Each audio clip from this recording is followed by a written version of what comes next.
Welcome to the Fear and Greed Afternoon Report for Tuesday, the 27th of September 2022. I'm Sean Aylmer. Every afternoon, we've got the 5 stories that happened today that you need to know about. Let's jump into it.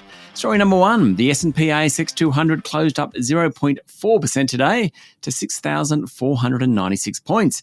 At one point during the session, it had fallen sharply but slowly recovered throughout the afternoon. It was basically the reverse of Monday. The energy and materials companies did well, and the more defensive stocks underperformed.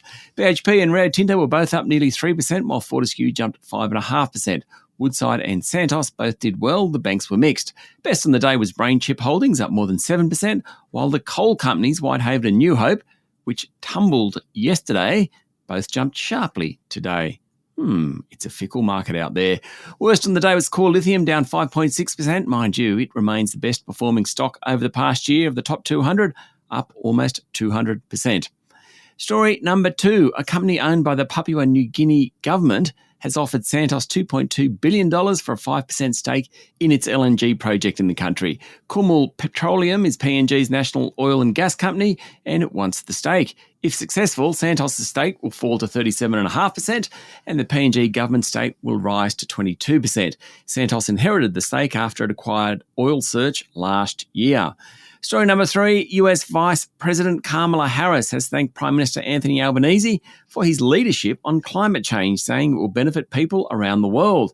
She said Mr. Albanese has been particularly strong with his climate goals. Ms. Harris and the Prime Minister are in Tokyo attending the funeral of former Japanese Prime Minister Shinzo Abe.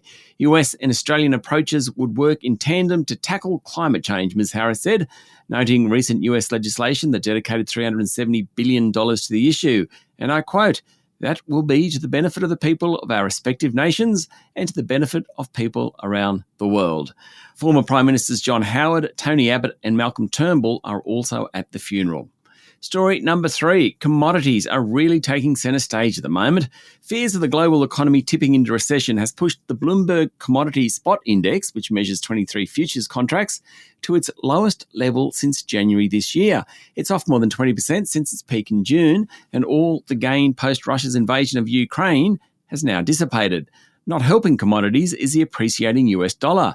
Major commodities are priced in US dollars, and as the greenback rises, commodities become less attractive for other nations. Prices of oil, copper, iron ore, aluminium and other metals have fallen in recent sessions. And speaking of currencies, the Aussie dollar remains under pressure against the US, though it is up from its low of last night.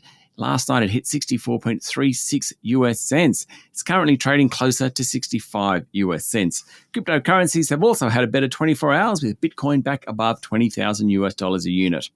Story number 5, Wall Street tumbled again overnight, with a broad-based S&P 500 finishing down 1%, while the tech-heavy Nasdaq was off 0.6%. Global bond yields continue to rise. Now, the Bank of England this morning ruled out an emergency interest rate increase to stem the British pound slide to record lows, triggering yet another sell-off in sterling and bonds. Carnage, I'd say. That's it for the afternoon report for Tuesday, the 27th of September, 2022.